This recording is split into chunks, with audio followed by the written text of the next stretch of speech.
Ich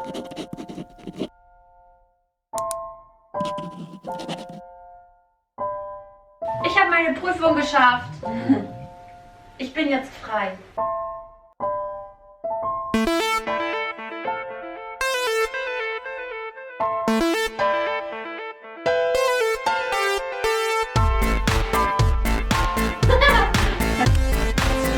Willkommen zu Hause. Ich habe gewonnen.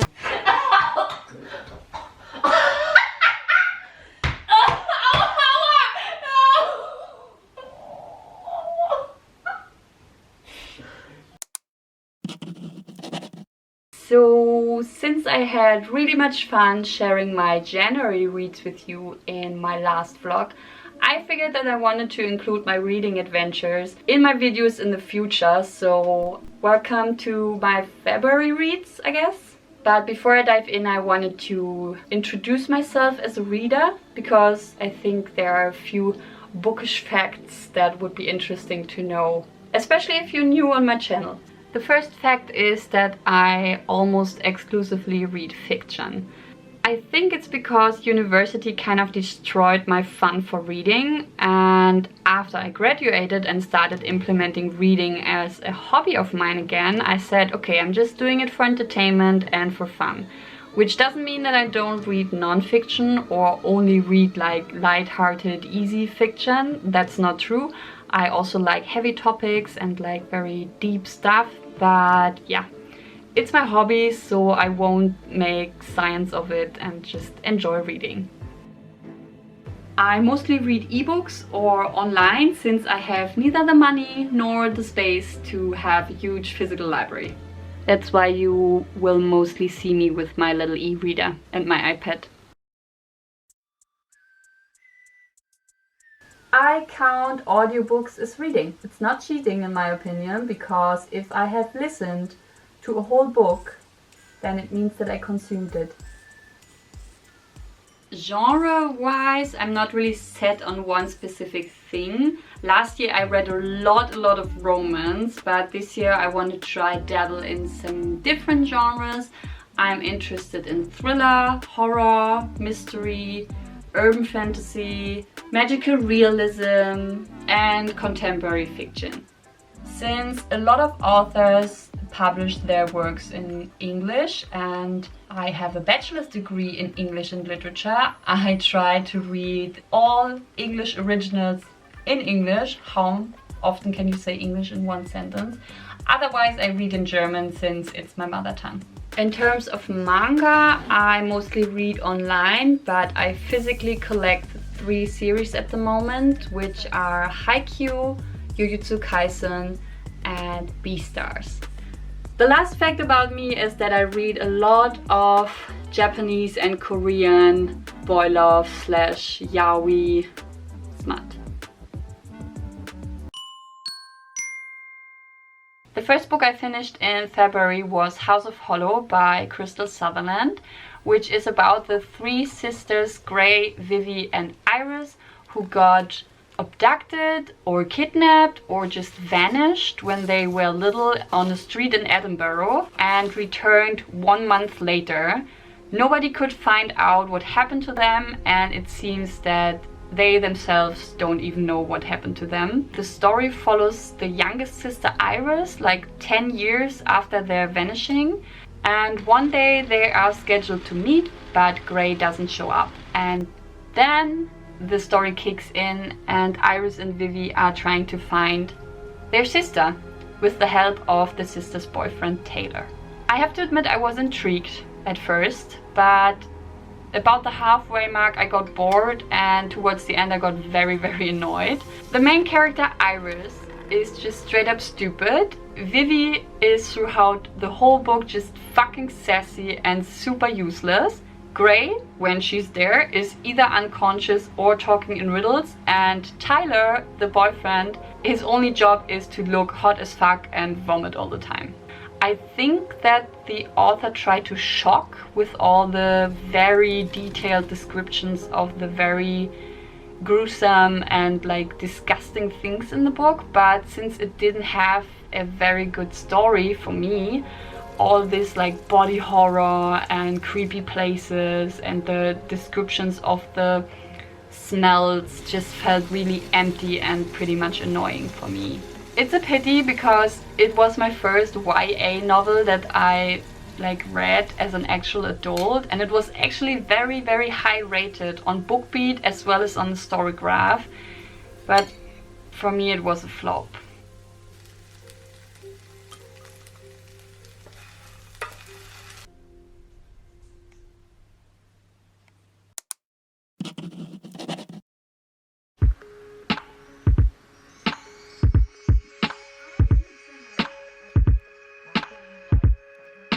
I'm working on a new Skillshare class. I talked shortly about it in the January vlog, but yeah, now shit's going down because I have to film everything today because the sun is out and I want to use that fact because I need the natural light.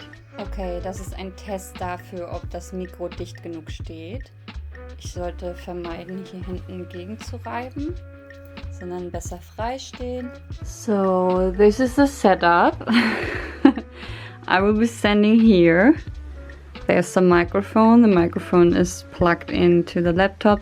And there's the second camera which will film me from this side.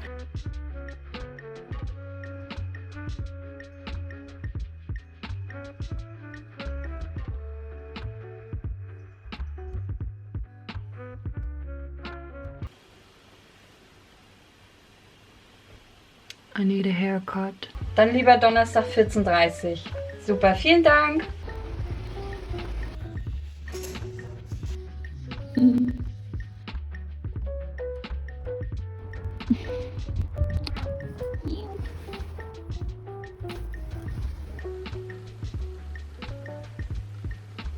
It's short again. The new Skillshare class is going to be in German and it's going to be about sketchbooks, how my journey to my perfect sketchbook went and the methods that I used and the myths that I abandoned alongside the way. Just in case, if you were wondering, this is my little elbow rat. Today is the home stretch for editing the Skillshare videos. Hello, it's Editing Ellie in mid-March.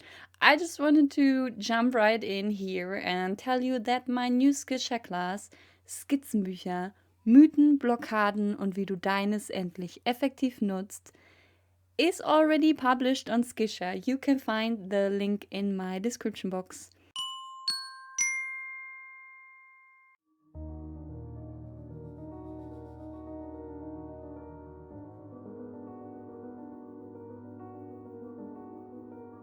Wuthering Heights by Emily Bronte. It's an English classic for those of you who don't know. The whole book is a super chaotic, super dark and gothic revenge story because, of course, Heathcliff loves Catherine, but Catherine does not marry him. She marries Edgar and shit goes down. Ich habe mir so gedacht, als Englisch-Bachelor wäre es vielleicht cool und interessant, auch mal so ein paar Klassiker zu lesen. Weiß noch nicht, was ich davon halten soll. Es ist halt scheiße. I hated it in the beginning. I hated every single character. It was very difficult for me to get into the language. I must say that the second part of the story, I didn't like it anymore, but I also was too invested and wanted to know what happens to Catherine's daughter and Heathcliff's son and Heathcliff himself, so I finished it. I really liked the ending.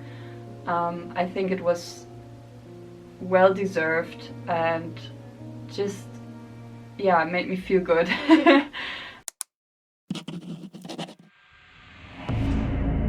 Oh, ich habe schon wieder den Controller geleckt. Ja. Oh, bin ich in eine blöde Strecke reingerutscht? Oh, das war ich nicht.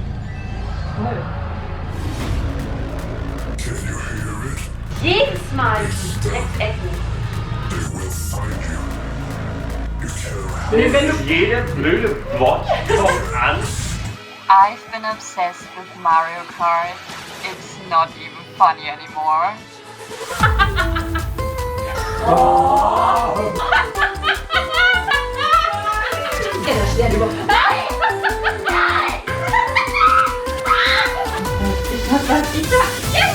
Yay! Oh was? Wie kam das denn? Am besten jetzt kommt noch mal Gold hin.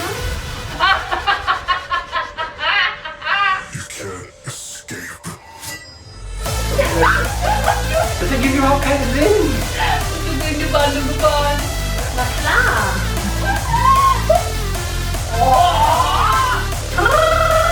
Fuck yeah. Ich hab Hannes geschlagen. Wie? Ich hab gewonnen. Nein. Oh.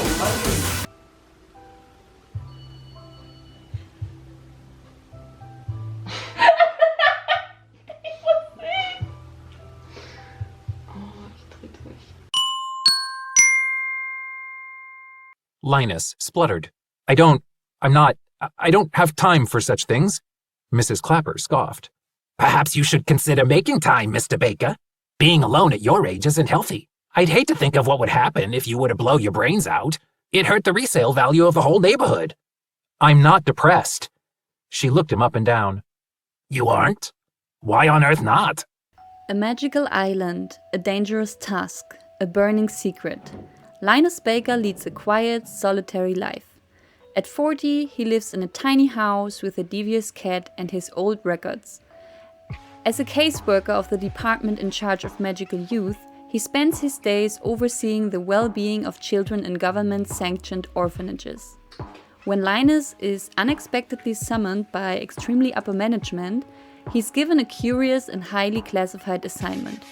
Travel to Marseille's island orphanage, where 6 dangerous children reside. A gnome, a sprite, a wyvern, an unidentifiable green blob, a were Pomeranian, and the Antichrist. Linus must set aside his fears and determine whether or not they are likely to bring about the end of days. But the children aren't the only secret the island keeps. Their caretaker is the charming and enigmatic Arthur Parnassus, who will do anything to keep his wards safe. As Arthur and Linus grow closer, long-held secrets are exposed and Linus must make a choice: destroy a home or watch the world burn. Finally, after what felt like months of mediocre readings, I finally found a book that made me happy from start to finish and had, in my opinion, no flaws whatsoever. I have no words. Let me say some adjectives here. Wholesome, funny, compelling, deep and serious, romantic and magical. It was just like a blanket that wraps you in and makes you feel all cozy and warm inside. It was just, yeah, I really loved it. Every single character had their place. There was no character that was in any way redundant, even the bad guys. And what I really liked was that the romance happened very naturally without overshadowing the overarching story. And I think that is just masterfully done and very difficult to do. I don't know if I said it already, but my February reading mission is to catch up with all the manga that I started, Solo Leveling and Jujutsu Kaisen. Solo Leveling is actually a light novel by Gong and was adapted into a manga series with art by Dubu. It's an urban fantasy and it's about our world in which magic appeared in form of dungeon gates. Some people, all over the world, awakened to be hunters, so they got special powers. These hunters are ranked from E rank to A rank, and then there's the S rank tier, which is like special. The story follows our main character Sung-Shin Woo, who is even the weakest of the E rank hunters. But one day he enters a dungeon with a party which comes out to be a double dungeon. The whole party died except Sung-Shin Woo. He was the only one who came out alive. And from that on, he suddenly sees notifications pop up, much like those which you might know from computer games. But he's the only one who can see them. And this system calls him the player. You have to know that in this world you can't change your rank. Like, you stay in your rank, you can't get better, you can't get worse. You stay in your rank for all your life. Sung-Shin Woo, on the other hand, is the only one who can level up.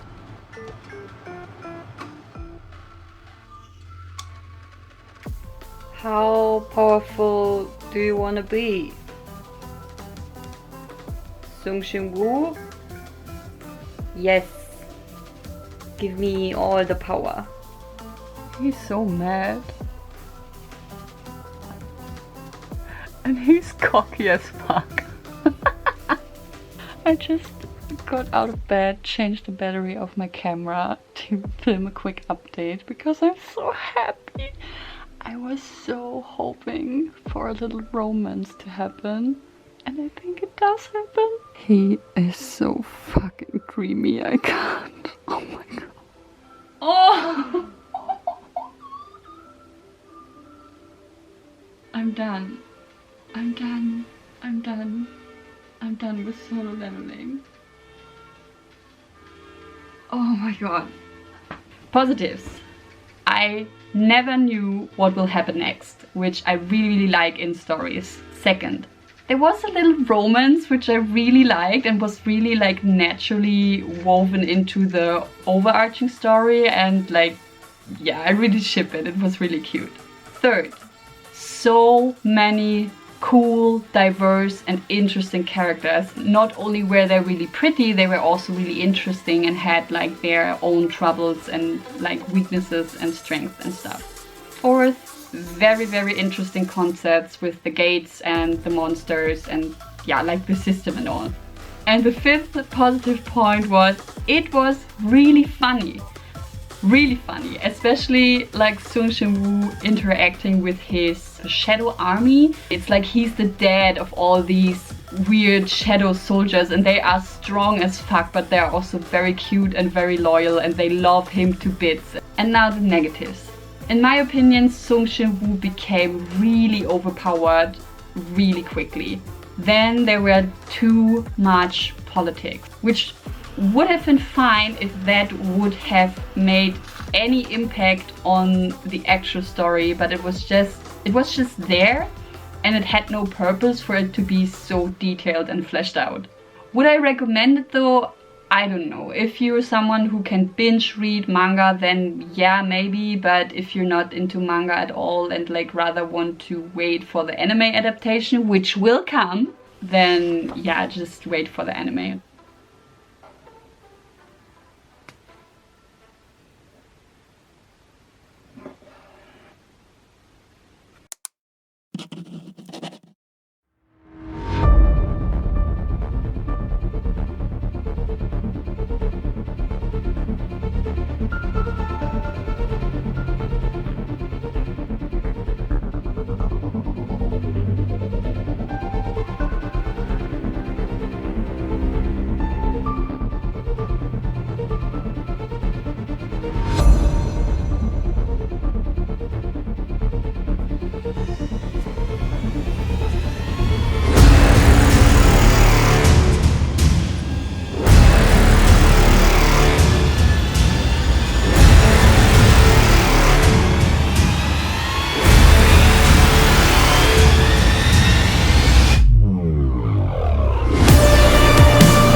This is The Magic Fish by Nguyen, and it's a graphic novel about a, I think, Vietnamese boy who is gay and doesn't know how to come out to his parents.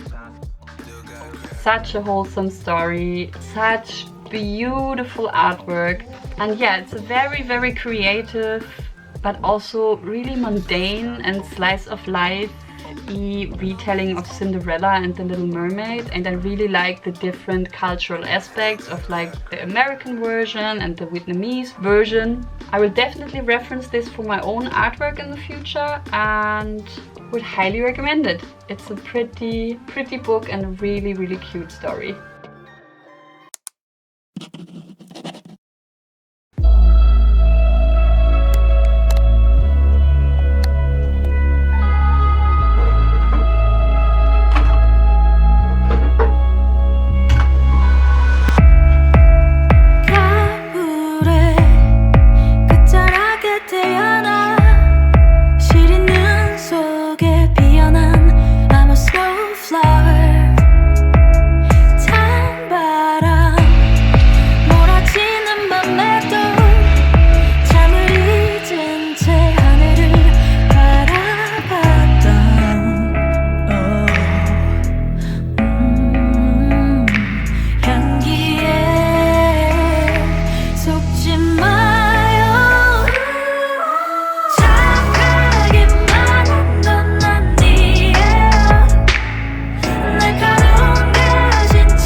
Das ist nicht mein Kissen, das ist dein Kissen.